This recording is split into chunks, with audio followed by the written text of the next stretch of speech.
Fala galera, estamos juntos de novo e aqui a gente vai fechar as nossas dicas para a sua prova sobre empréstimos compulsórios. Meu povo, como sempre aqui o recadinho inicial, a galera aí que está me assistindo sempre pelo online, vocês que me seguem pelo meu site, o superprofessordauab.com.br, eu quero dizer a vocês que a minha segunda fase na internet está confirmadíssima, mais do que nunca. Né? Você que não tem o privilégio de poder estudar comigo presencialmente no Rio de Janeiro, curso Fórum, Salvador, SEJUS, Centro de Estudos Jurídicos de Salvador, ou em Belo Horizonte, no Supremo Concursos, você pode assistir a segunda fase completa pela web. Muitos alunos do próprio Rio de Janeiro compram pela internet, assistem em casa. Então, para vocês do Brasil inteiro, se você não sabe o que vai fazer na segunda fase, você não sabia. Cola com a gente, faz tributário, aprender a fazer petição inicial é com o pé nas costas. Tributário é uma matéria pequenininha, quando comparada com outras disciplinas. Na forumtv.com, www.cursoforumtv.com. Está confirmado para você, mais de 100 horas de aula, filho. É um curso completo de tributário e processo tributário. Eu espero você. Vamos lá. Galera, empréstimos compulsórios. A gente viu no vídeo passado que a União tem a competência para instituir empréstimos compulsórios em 3 hipóteses: guerra externa, calamidade pública e para o custeio de investimentos públicos urgentes que atendem a um relevante interesse nacional. Deixa eu contar uma coisa para você.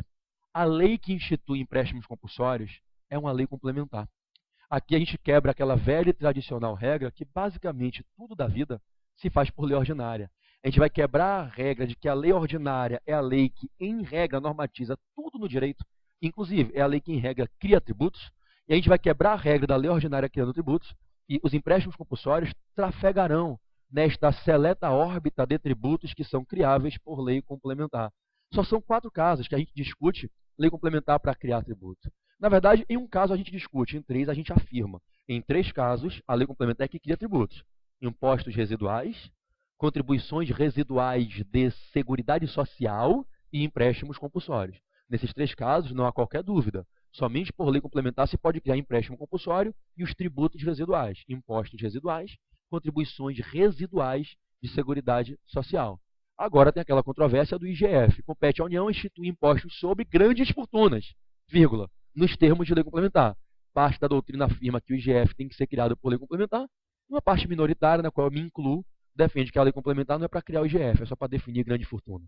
Enfim, independente de qual posição se adote quanto ao IGF, a gente só associa a lei complementar para criar tributo nessas hipóteses: a discussão do IGF, os empréstimos compulsórios, os impostos residuais e as contribuições residuais de seguridade social. Então, na tua prova, empréstimos compulsórios só podem ser criados por lei complementar. Resta lembrar, para o Congresso Nacional aprovar um projeto de lei e instituir empréstimo compulsório, tem que ter quórum de maioria absoluta. Você se lembra das minhas aulas de constitucional, gente? Quando eu dou aquela para vocês de poder legislativo, executivo, judiciário de poderes, em poder legislativo, em processo legislativo, CAP, quórum de aprovação, CAP igual a MAB, maioria absoluta. Para se aprovar uma lei complementar, o quórum de aprovação é de maioria absoluta. No Senado tem que ter 41 dos 81 senadores. Na Câmara, 257 dos 513 deputados federais. Então, com o empréstimo compulsório só vai nascer se for feita uma lei complementar. Quer dizer, uma lei que se aprova no processo legislativo, ela se aprova com maioria absoluta, mais da metade de todo mundo do parlamento, em cada uma das casas, na estrutura bicameral do Congresso Nacional. Então, na prova, só a União por lei complementar. Galera, mais uma dica. Se o empréstimo compulsório é um dos raros casos de tributo criável por lei complementar, não cabe medida provisória. Lembra? É proibido medida provisória em matéria de lei complementar. Sempre que a Constituição faz essa reserva e diz essa matéria é por lei complementar, você se lembra que não cabe medida provisória. Existe uma expressa vedação no artigo que disciplina as medidas provisórias. Essa vedação foi inteligentemente inserida no dia 11 de setembro de 2001 na Constituição, por via da emenda constitucional 32, a reforma das medidas provisórias. Se você for abrir agora a tua Constituição, você vai ver isso. Artigo 62, 62, parágrafo 1º, inciso 3. Não cabe medida provisória em matéria de lei complementar. Então, na prova, toma cuidado, porque a gente aprende que medida provisória é algo que o Poder Executivo usa, usurpando, aspas, né? A Constituição até admite, a função legiferante em matérias de relevância e urgência. Todavia, ainda que haja relevância e urgência, tem situações em que é proibido MP. São as matérias dos incisos do parágrafo 1º do 62. Ou seja, esse parágrafo 1º do 62 lista as matérias em que não cabe medida provisória. Dentre elas, inciso 3, 62, parágrafo 1º, inciso 3. Não cabe medida provisória em matéria de lei complementar. Né? Então, resultado, empréstimo compulsório, você tem que ficar esperto em prova. Por quê? Porque o empréstimo compulsório ele sempre está ligado a situações de relevância e urgência. Se você der mole, você escorrega na prova. Porque o empréstimo compulsório você tem que casos? Guerra externa, é relevante e urgente. Calamidade pública, situação relevante e urgente. Olha o nome do investimento. Investimento público urgente e relevante. Interesse nacional. Então, o examinador, a examinadora podem chegar lá e dizer que vai ser expedido a medida provisória, porque tem relevância e urgência. Não pode. Ainda que haja relevância e urgência, não cabe medida provisória para empréstimo compulsório, porque empréstimo compulsório é atributo de lei complementar. Não dá mole na tua prova com isso, tá legal, filho? Bom, feito esse comentário, queria lembrar você o seguinte: princípio da anterioridade. A gente viu isso na aula de princípios, não foi? Naquelas super dicas de princípios. Se você ainda não viu, entra no meu site, entra no site da Fórum TV, entra no meu site superprofessordaoab.com.br, vai lá nos meus vídeos, mais vídeos, vídeos de tributário e assiste. Vocês sabem que são mais de 30, 40 vídeos com dicas de tributário que estão aí gratuitamente disponíveis para vocês, né? Eu procuro sempre me doar um pouquinho aqui para ajudar os irmãos, principalmente aqueles que não têm condição financeira de pagar um cursinho, pagar um dos meus cursos. Essa é a minha função aqui de estar ajudando vocês. Vai assistir os vídeos de princípios e lá, no vídeo de princípio da anterioridade, exceções ao princípio da anterioridade, eu lembro vocês o seguinte: atenção, abre o ouvido, cola na telinha, filho. Empréstimos compulsórios criados para guerra externa ou para calamidade pública incidem na hora. Não se aplica nem a regrinha do exercício financeiro seguinte, nem a regrinha do mínimo nonagesimal. Aquelas duas cláusulas temporais, só no ano que vem, mínimo de 90 dias, aquelas duas cláusulas temporais que dimensionam a aplicação do princípio da anterioridade, elas não se aplicam nos empréstimos de guerra e calamidade. Há uma expressa exceção na Constituição.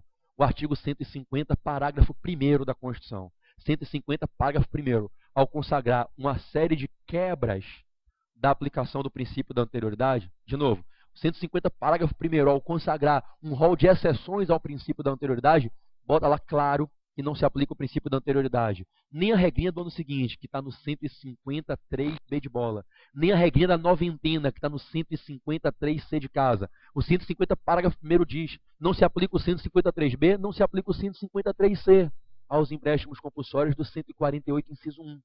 Quais são os empréstimos do 148, inciso 1? Guerra e calamidade. O que é que eu quero concluir? Empréstimos compulsórios criados para custear a despesa de guerra externa ou de calamidade pública, incidência imediata. Agora, pelo amor de Deus, os empréstimos para custear investimentos públicos, gente, ainda que esses investimentos sejam urgentes e atendam a um relevante interesse nacional, filho, nenhuma quebra de anterioridade. Ano que vem e noventena. Ano que vem e noventena. Atenção, por Deus, gente. No artigo 148, inciso 2, onde se autorizam empréstimos compulsórios para o custeio de investimentos, na parte final dele tem uma ressalva que diz: observado o disposto no 153B de bola, regrinha do exercício financeiro seguinte. Isso é inútil, você pode apagar isso. Até porque isso te induz a erro, porque não está escrito e observado o 153C, noventena. Isso te confunde. O aluno lê o 148.2, empréstimo compulsório para investimento, e só vê respeitado 153 bola, respeitada a regra do exercício financeiro seguinte. Aí ele fala: e a regra da noventena? Também se respeita. E por que não está ali? Porque a noventena foi criada em 2003, pela emenda 42, em 2003. O 148, inciso 2, foi escrito em 88, é a norma originária. Quando se fez a emenda 42 e se criou a noventena como regra geral, não se foi no 148.2 dizer também se observa a noventena, até porque ela é uma regra geral, ela já se observa. Então você tem que ter o seguinte carinho: se eu crio um empréstimo compulsório para investimento público, respeita o ano que vem, 153B, e respeita a noventena, 153C. Sabe por que respeita? Pelo simples fato de existirem as alíneas B e C no 153, e não se deu exceção. As exceções que vão dizer quando não se aplica 153B, 153C, são as exceções do parágrafo 1º do 150. E lá no parágrafo 1º, só se dá exceção ao 153B, ao 153C, para os empréstimos compulsórios do 148.1, guerra e calamidade. Não se tem qualquer exceção para os empréstimos do 148.2, investimentos públicos urgentes, que atendem a um relevante interesse nacional. Então, para a prova, se cair sem medo, empréstimo compulsório para guerra ou calamidade incide na hora. Para investimento público, ainda que urgente, e ainda que atenda a um relevante interesse nacional, e ainda que isso pareça contraditório, ano que vem e noventena, sem medo. Última. Sempre me perguntam: professor, no caso de uma guerra externa, o empréstimo compulsório é a única via para levantar dinheiro a nível de tributação para custear as despesas de guerra? Não. O empréstimo para a guerra está autorizado no 148, inciso 1. Tendo a guerra, a União pode fazer a lei complementar e criar um empréstimo compulsório. mas também cabem impostos extraordinários para a guerra. Artigo 154, inciso 2. Presta atenção para a gente acabar esse vídeo. A Constituição, numa sagacidade, numa sensibilidade louvável, criou duas competências parecidas, mas não são iguais. A do 148.1 e a do 154.2. Acontecendo a guerra, a União está autorizada a criar tanto empréstimos compulsórios como impostos para levantar dinheiro para a guerra. Qual a diferença básica? Duas diferenças básicas. Se eu criar empréstimo compulsório, eu tenho que devolver. É emprestado, o povo empresta. Se eu criar impostos, eu não tenho que devolver. Segunda diferença, empréstimos por lei complementar, não cabe medida provisória. Impostos de guerra não estão na reserva de lei complementar, lei ordinária e pela relevância e urgência notórias, caberia medida provisória. O que é que eu quero botar na tua mente? Tudo que eu vou te falar agora é uma especulação, porque ainda não teve essa guerra, essas competências não foram exercidas, não tem sequer uma lei para o Supremo fazer um controle em abstrato. É tudo especulação, hipotetização doutrinária. Mas o que é que eu quero te dizer, gente? Sem medo para a prova. Havendo a guerra, a União pode criar tanto empréstimos como impostos. Um não exclui o outro. Nenhum problema em eu criar o empréstimo e o imposto em conjunto, inclusive. Como assim? Nenhum problema. Se eu preciso de 100x para a guerra, eu posso criar um empréstimo para arrecadar 50x, um imposto para arrecadar 50x. Eu posso criar 3 empréstimos, cada um dando 20x, e 2 impostos, cada um dando 20x. A Constituição criou competências alternativas, parelhas, e não excludentes. Não tem nenhuma previsão na Constituição de se eu criar um empréstimo compulsório para levantar dinheiro para a guerra, eu não posso exercer a competência do 154.2 e criar imposto. E vice-versa. Então eu posso criar os dois. Veja que a Constituição gera para o governo federal uma inteligente discricionariedade, em que o governo vai decidir de acordo com a conjuntura econômica, com o momento que o país atravessa numa hora dessa, vai analisar a estabilidade da classe média trabalhadora, da classe contribuinte, a estabilidade do Estado e vai decidir quem é que, ao final das contas, vai pagar essa despesa. Se quiser que o povo pague, cobre imposto.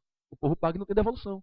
Se quiser que o Estado banque, cobre empréstimo, depois devolve. Se quiser que o povo banque 70% e o Estado 30%, cobra 70% da receita através de impostos extraordinários de guerra, 30% dessa receita através de empréstimos compulsórios para a guerra. O importante é você entender que se criar um empréstimo compulsório, tem que devolver.